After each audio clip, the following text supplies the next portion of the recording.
Today, I'm going to show you how to answer question on cash flow, exam question December 2019, question 4. Okay, so the question is on luminous Berhad. If you look at the requirement of the question, prepare a statement of cash flows for the year ended 30th June 19 using the direct method, and briefly discuss the liquidity performance of investing and financing activity. Okay, that one we will do later. Alright, so as you know that cash flow have two methods, either direct or indirect method. So for direct method is basically it will start with this four item under the operating activities, that is cash receipt from customer, cash payment to supplier, cash payment to employees, and cash payment for other expenses. So direct method is quite easy as compared to indirect method, because indirect method will take a longer way of computing the cash flow from operating activities. So these are the four items that fall under operating activities for the direct method. So the first thing that we should do every time we answer the cash flow question is to read the additional information and to draw the T account here as your workings. Alright, because you need, when you prepare cash flow, you need to identify how much is the cash increase and how much is the cash decrease, and that you have to incorporate into the cash flow. So the first additional information, during the year, Luminous Berhad received 120,000 cash for its new issuance of ordinary share capital. The company current year dividend were amounting to 69,000. So first information, there are two things here, is about the OSC and the dividend. So when the question mentioned about the item for the SOBL or the SOFP, so we need to open the T account. So first, it says here company received 120,000 cash for the OSC. So I will draw the OSC account. Right. So I will take the OSC is a capital. So of course the BD is on the credit side and the CD is on the credit side. Alright. So if you look at the question, So if you look at the question, okay, we can find OSC here. So please be careful when you identify which one is the brought down figure and which one is a carried down figure. Okay, so if you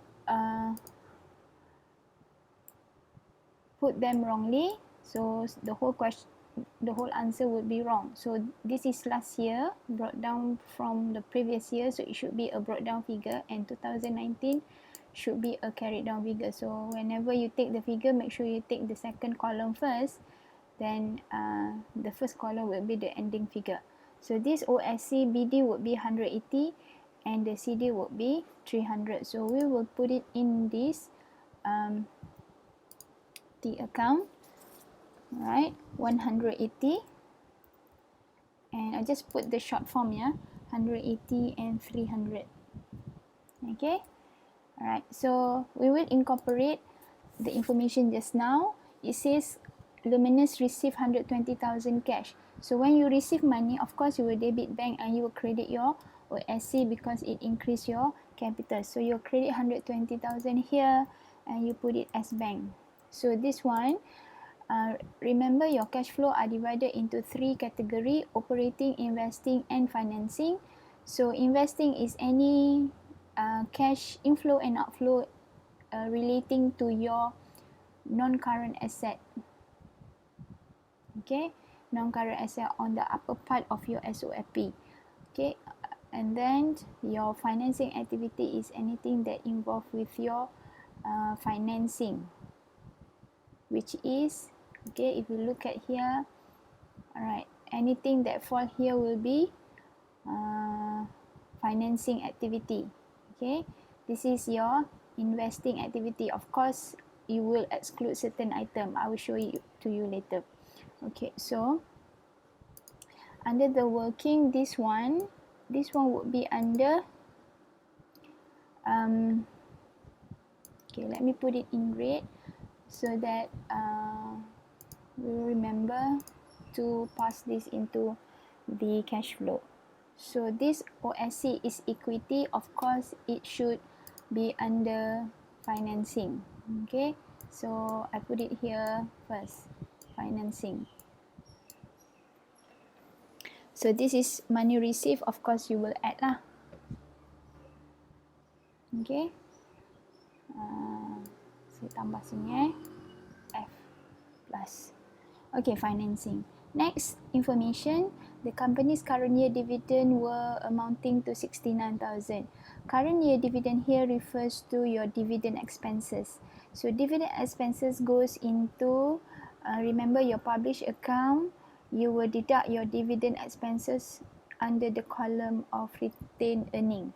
So that is Suci. So what I do here is I would prepare the dividend payable account.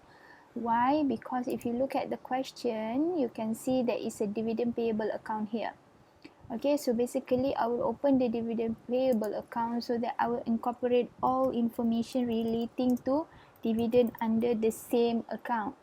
Okay, right? Sorry. Dividend payable. Alright, so meaning that this is a dividend payable account and this is also a dividend expenses account. So I will incorporate everything in the same account. So we'll take the dividend payable, BD is 11 and the CD is 20. So BD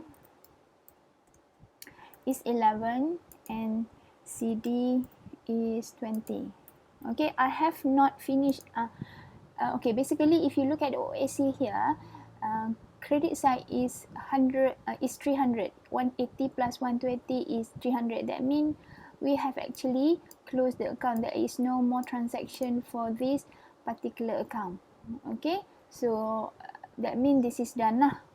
Alright, this is done. Okay, we have done closing this account.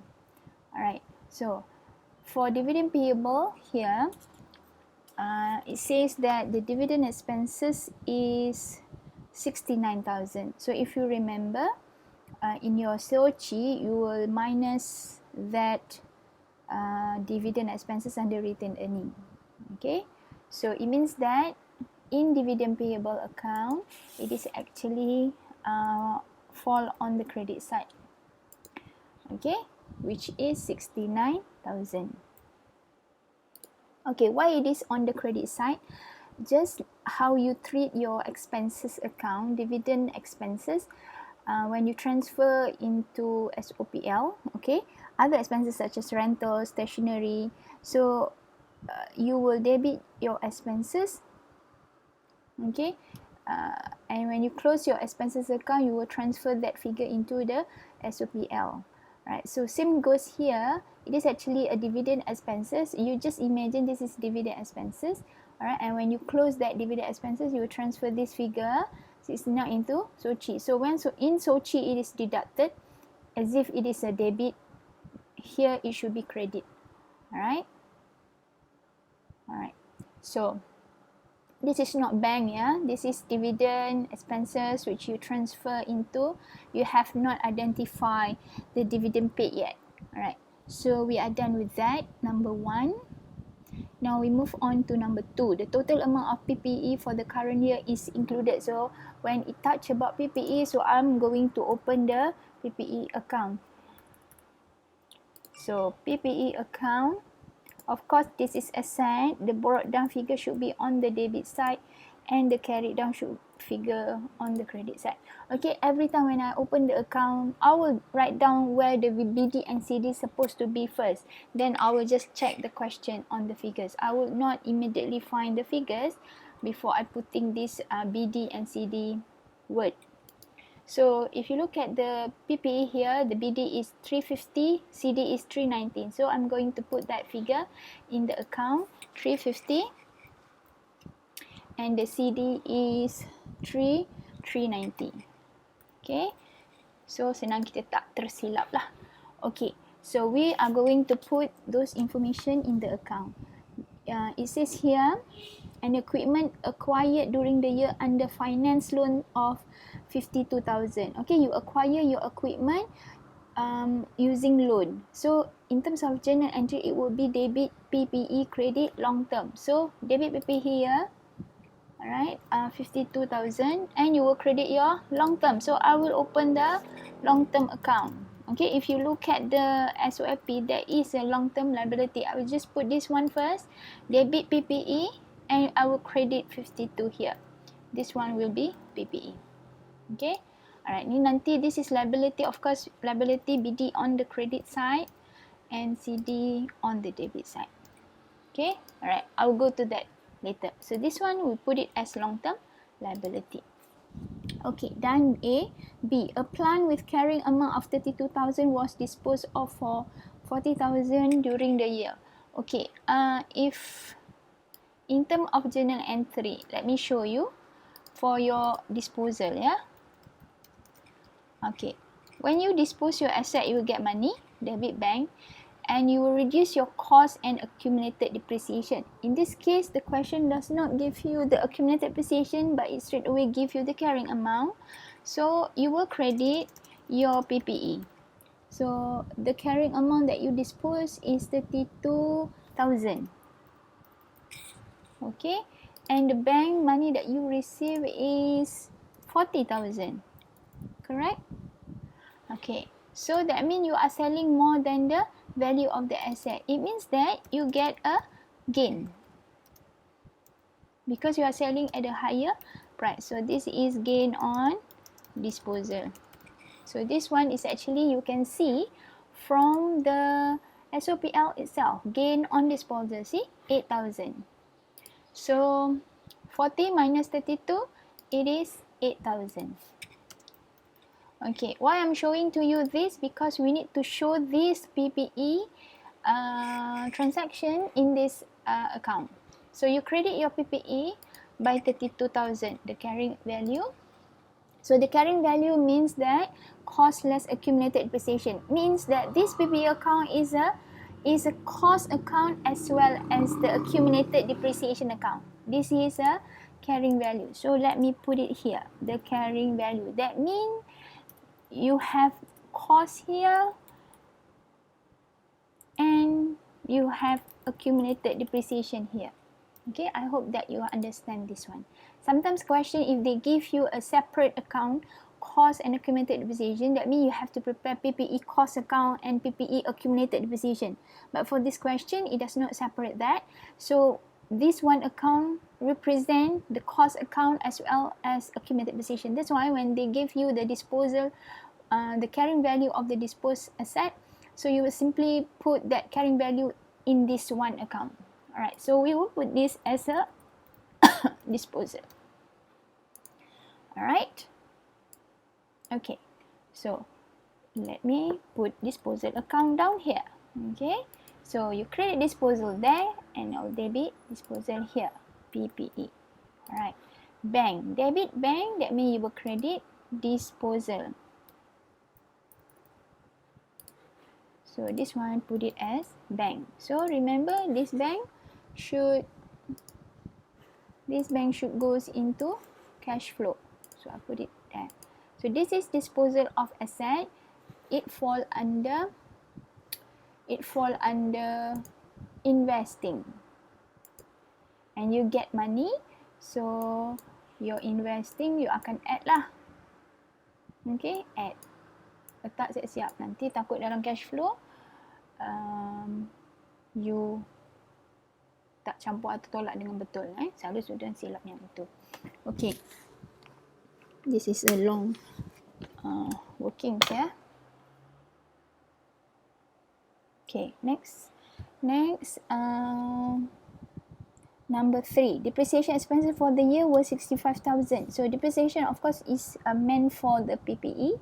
So normally depreciation is debit depreciation and credit accumulated depreciation. And like I said just now, we don't have the accumulated depreciation account separately. So everything goes in this one account. So we just put the depreciation expenses in this 65,000. Okay, number 4, there was no disposal or new acquisition of intangible asset. So, okay, before I go to that, okay, tak apalah. Right, this one, so I will open the intangible asset account. Sebab dia sentuh tentang intangible asset, so I have to open. Bukan you, it doesn't mean that it say something no disposal or whatever that you ignore, yeah, there's something hint there. Alright, so intangible asset is asset, of course, so BD is on the debit side. So if you look at the question, your intangible asset here, BD 8, CD is 6. Alright, so BD 8,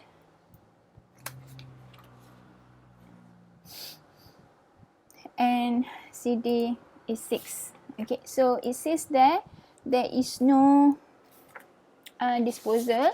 So if you want to balance this account, what is this 2? What is this? You know that intangible asset is amortized. So this is amortization. Pendek je lah saya tulis ya. Depreciation. Okay. Kalau PPE you depreciate. Kalau IA you amortize. So this is a non-cash item.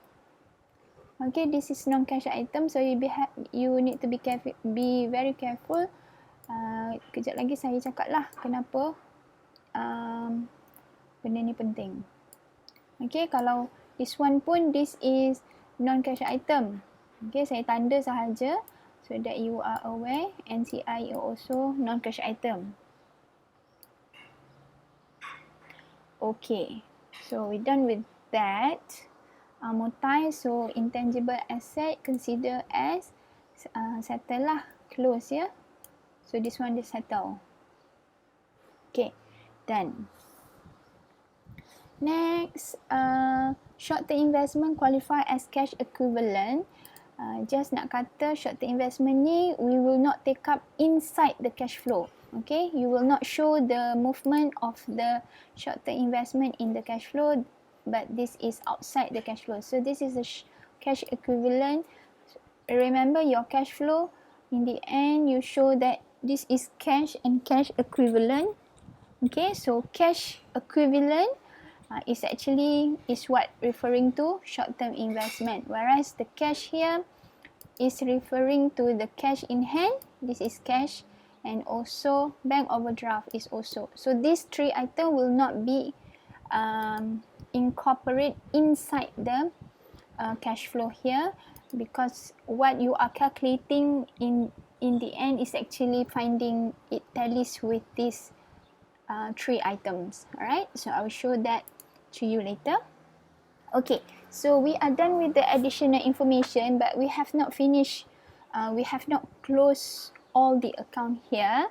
Okay, so kita cari kat sini for dividend payable. Alright, so if you try to balance your dividend payable account, 1169 on the debit side, 20, so that means there is a shortage of 60. So what is this 60? Of course, this is dividend paid. Okay, so I'm going to put here supaya tahulah. Alright, so this is dividend paid. Okay, so dividend paid to the shareholder. So shareholder is equity, so this one should fall under financing. Okay, so when you pay your dividend, so that means you have to minus. Alright, so we are done with this one. We have closed the account. Alright, now we move on to the PPE here. Okay, PPE, we have 32, 65 and 390 on the credit side. We have 350, 52. Okay, okay, they are missing here by how much? 85. Alright, 85. What is this? Okay, kita hold ni dulu. Kita tak sure apa benda kan. Okay, look at here, long term liability. Salah je. Okay, long term liability, you can extract the BD and the CD from the SYP here, 80 and 40. So 80 and 40. Alright, so credit side you have 80 and 52. On the debit side you have 40, so there is a shortage of 120. So what is this? Of course, this is a liability. You need to pay for the liability. So this is a payment for the long term. Okay, so Alright, let me highlight this one first. You need to post it into the cash flow, and liability is the financing. So ni akan hantar dekat dalam financing nanti. So kena tolak lah sebab kena bayar kan. You have to pay. Alright. Now, so ni settle. Settle, you have closed account. Okay, why don't we close the PPE yet? Because PPE normally we have several transaction in there. Okay, so we hold that first. Alright, then disposal pun settle. Okay, disposal ni 40. I'm not supposed to put the whole figure kan, 40 saja. 40, 32, 8. Okay, we have actually show that in the apa? This is gain gain. Okay, so this one settle. Okay, we have closed the account. This is NCI saya tulis kat sini. NCI saja dia tulis. Sebab kalau indirect method, we have to be very careful on all the non-CI item, non-cash item. Okay, kalau indirect method kita kena identify kan. Okay, so now we have done with the additional information. So next thing to do is we have to look one by one. Okay, the SYFP item that we have not opened. Okay, PPE done, IA done. Okay, this one not yet. Belum kan, kita tanda dulu OSC sudah. Okay, long term loan sudah. Dividend payable done. Okay, so the one that belum inventories. So inventories is actually will involve with the trade receivable and trade payable. Because this is a direct method, you need to identify how much cash received from your customer and how much is the payment to the supplier. So let me open the account here. Okay, saya akan buka trade receivable to identify cash received from customer, and then I will open trade payable to identify payment to supplier.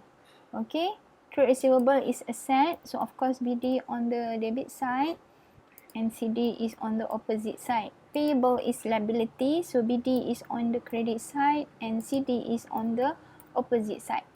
Okay, so I'm going to put the BD and the CD for that account. So C receivable 170, 212, 170 and 212. For the trade payable is 259, 412, 259. Okay, and lupa dah. Trade payable 259 and 412, 412.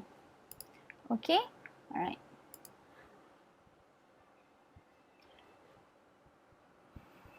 Okay, saya tulis yang tu dulu ya.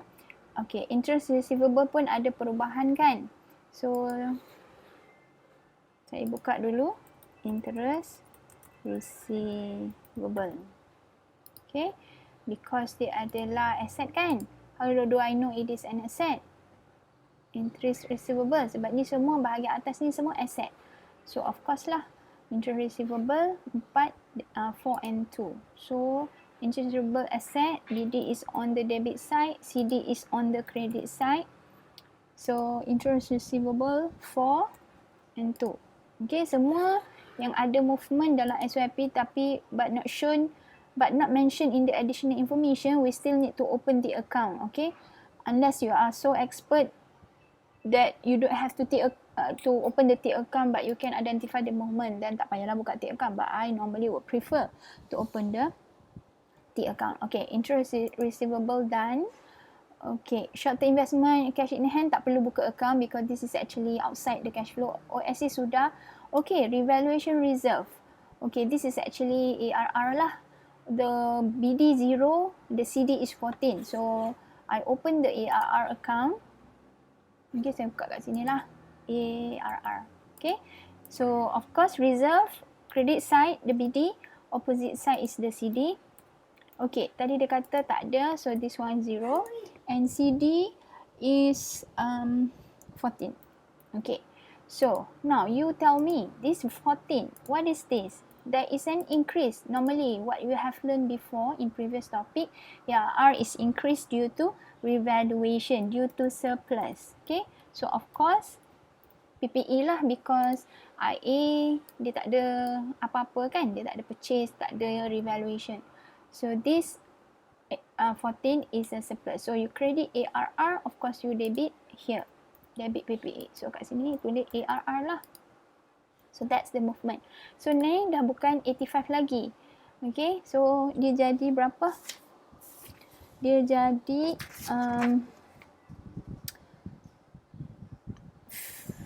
71, is it? 71. So what is this 71? Dia akan jadi bank lah, maknanya dia acquire. Ni kena tahu sendirilah what is the normal transaction for the PPE or whatever movement for that particular item. Okay, so this bank kita akan highlight. So kiranya this PPE settle. Alright, so this is settle. Okay, we have closed the account and this PPE is investment. So it goes into investment. You bought the PPE, so you will deduct. Okay, alright. This one also settle. There's no movement of cash here, so kita tak ada highlight bank lah. Okay. Okay, done with that. Kita go through lagi sekali. Tadi kita dah buka revaluation reserve. Now next is return profit. Return profit is actually what you prepared in the Sochi. Remember in your Sochi you have OSC, PSC, return profit, ARR. So return profit here is only those that relevant to the return profit column. Okay, so saya buat dekat sini return profit. Okay, so this is profit. Of course, BD is on the credit side, CD is on the credit side. So BD dia tadi adalah 186. So 186 and CD is 293. 293. Okay, so what do you normally find in your Sochi under the column of return profit? Of course, you see you add the BD with the net profit after tax. Okay, net profit that you carry from the SOPL into the Sochi, net profit after tax. So this one you actually take from the SOPL profit for the year which is after tax. Which one? This one lah, 176. So dia akan masuk sini 176.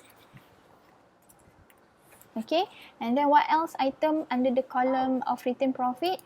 You will deduct with the dividend expenses. So remember dividend kita buka tadi sini, Sochi ni 69. So you credit dividend payable here.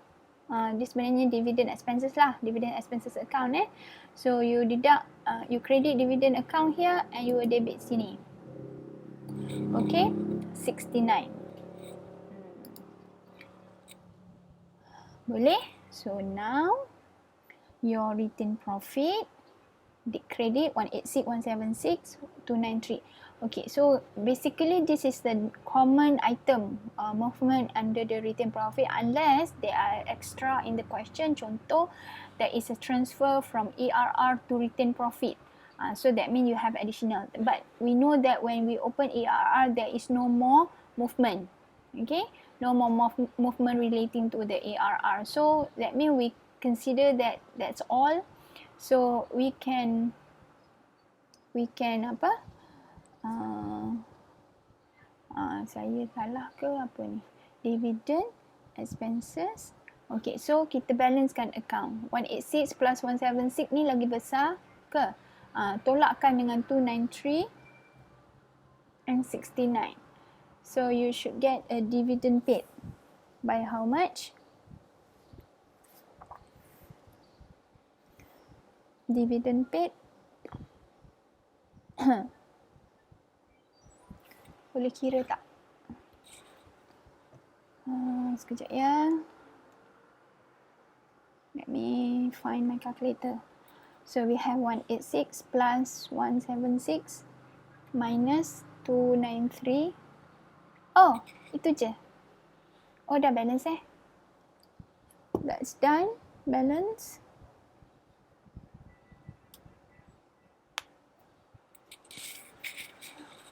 Ni yang saya salah ni. Not this one ya.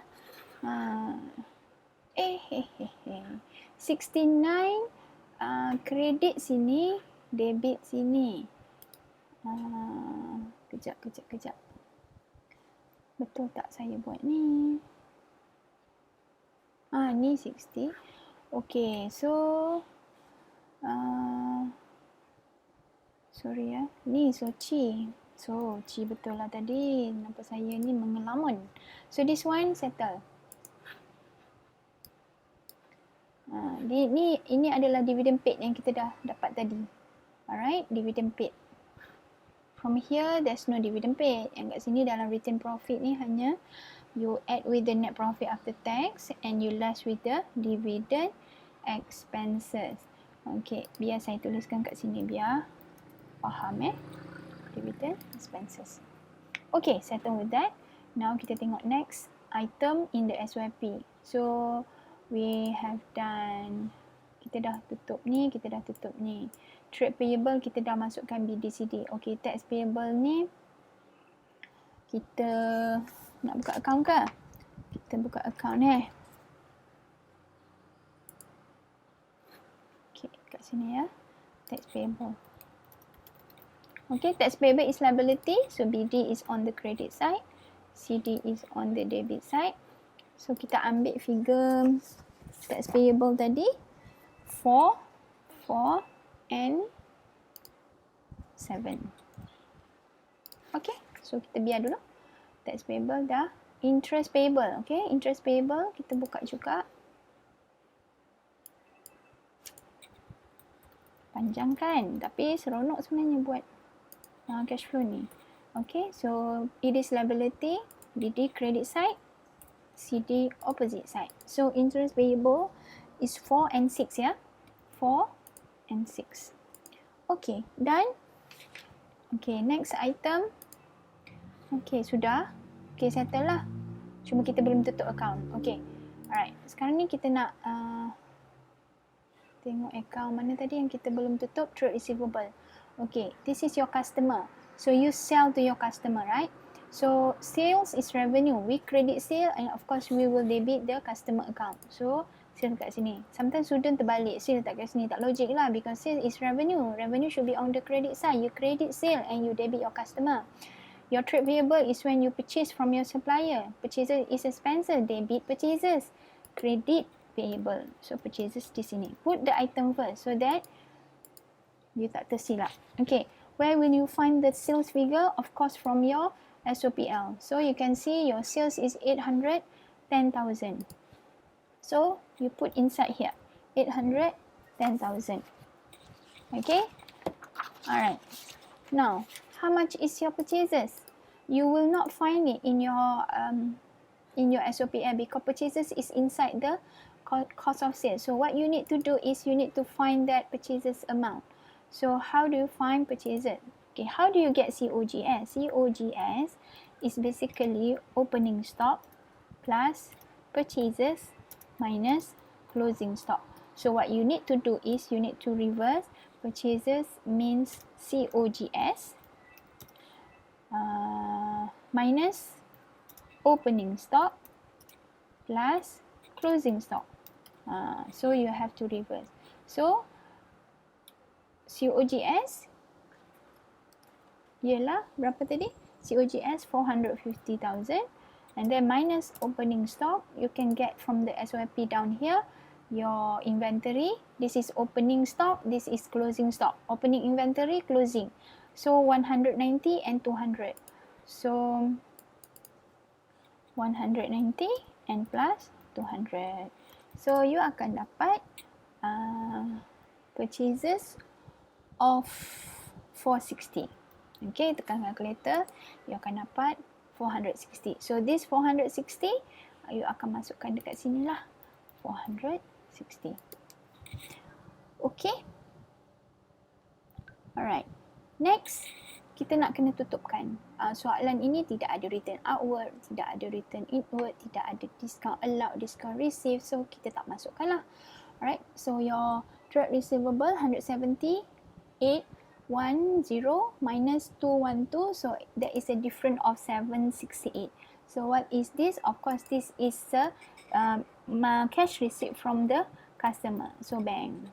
This is cash receipt from the customer. Okay, so this is under operating, and you balance your trade payable account to 59460 minus 412, so the difference is 307. So this is cash payment to the supplier. Alright, so we are done with this account. Settle trade receivable. That's okay. Memang kena pastikan yang semua account tutup. Kalau account tidak tutup, it means that there is a movement that you have not taken into account. So you must always close your account. Balance off eh.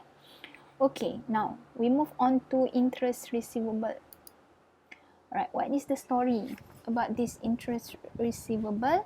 We have a BD of 4,000, CD of 2,000. If you look at your SOPL, you can find interest income di sini. Okay, 6,000. So 6,000 is your income. You should put it in here. Okay, sebelah mana 6,000? Because it is an income, credit income, debit sini lah. So 6. This one is what you take from the SOPL. So now you can balance off 4 plus 6 minus 2. There's a difference of 8. So what is this 8? This is interest paid. Okay. Sekejap merah. Okay. So this is interest paid. So interest paid.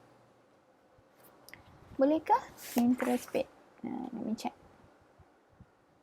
This one should go under. Saya ni betul tak? Saya jawab ni.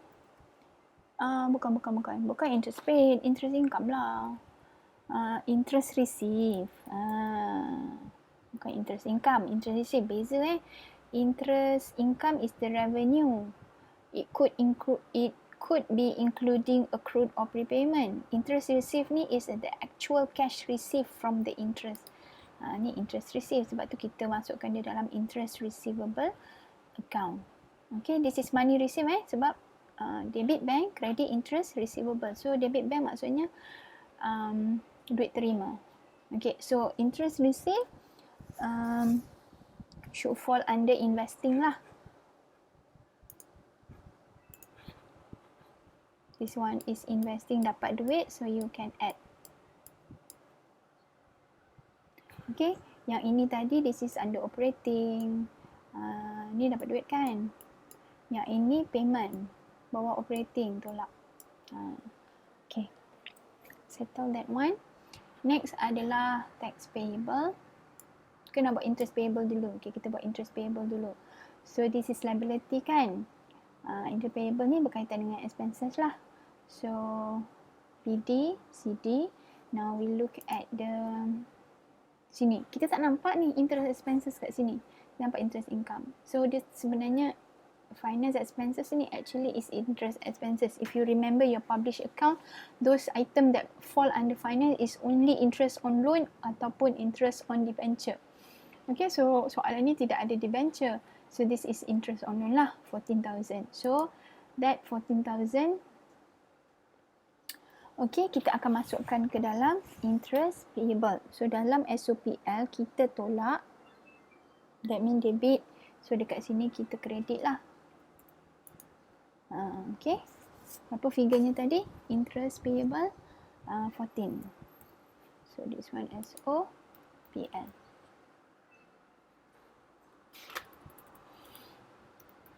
Okay, so kita ada kenapa dia kecil lagi? Tak cantik. SOPL. Okay. Now. So kita ada 4, 14, and then debit side 6. So there is a difference of 12. What is 12 here? This is actually interest that you pay. Okay, so this is interest paid. So this one akan masuk ke dalam cash flow. So interest paid, remember kat sini ada interest paid. Ni interest paid. Kat situ lah. Okay, so done with that. Nak tulis juga ke? Boleh juga kalau nak tulis. This is under operating. Okay, tax payable. Tax payable, you know that you have a tax expenses in the SOPL. Okay, so dalam SOPL kita tolak tax expenses 64,000. So bila kita tolak, maksudnya debit sana, kredit sini lah. So this is SOPL. Okay, so tax dia adalah 64. So kita balance off 64 plus 4 minus 7. So the difference is 61,000. So what is this? This is actually tax paid. Tax paid. Okay. Panjang kan ceritanya ni? Tapi bila you faham, you akan laju lah sebab buat dekat komputer kan jadi lambat. Okay. This is operating.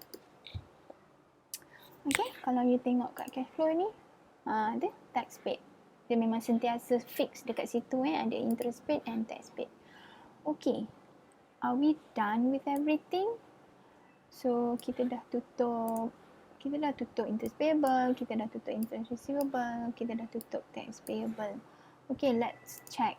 Okay, revenue settle, operating expenses. Okay, ini you need to open the account. Operating expenses finance interest tadi ni sudah, gain, okay, tax sudah. Kena check that you have taken everything. Sudah. Trade payable, tax payable, interest payable sudah. Okay, so ini je tinggal. Operating expenses ni kita belum buat lagi. Kena buat, kenapa? Kerana dekat dalam ni we have cash payment to other expenses. Cash payment to employees. In this question, it does not highlight how much is payment to employees. Okay, so that means that employees is inside that operating expenses. So we need to open the operating expenses account. This is actually kalau publish account is actually administration and selling and distributive. Okay, alright. Kenapa cerita? Okay, operating expenses. Okay, so in the operating expenses dalam SOPL, of course you tolak kan 120. So tolak that mean debit sana lah. Debit sana, kredit sini. So this is SOPL. Okay, 120,000. Sekejap ya. 120,000. Okay, alright. What are the normally item that cannot be included in cash flow is of course the non-cash item. Okay, in your expenses, if you remember when you prepare your publish under your admin and your selling, you will have depreciation and amortization. So that depreciation, amortization does not involve cash inflow or outflow. It's just a non-cash item. So we have to remove that. So kita kena keluarkan, kita kena letak sebelah debit lah. Sebab bila nak tolak, of course dia kena opposite side. So kita remember tadi ada depreciation dan ada amortization. So kita pick up balik figure tadi, depreciation dekat sini 65. Okay, so we deduct that. And then we have amortization tadi mana IA punya account, amortization 2 tadi kat sini. Okay, you may also have, let's say, remember you prepare publish, you may have a loss on foreign exchange. Ada ke? You all belajar. Loss on foreign exchange, you may have loss on fair value.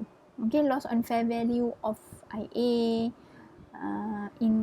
bukan IA, sorry.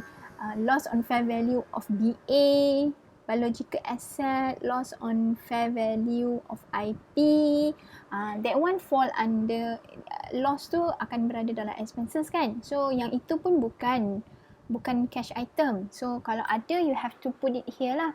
Macam non-cash item tadi, we have gain on disposal. Gain on disposal is a non-cash item, but this is a revenue. So dia tak ada dalam ni because this is expenses. Dia tidak ada dalam ni. So kita tak remove dia. We only remove non-NCI that fall inside here.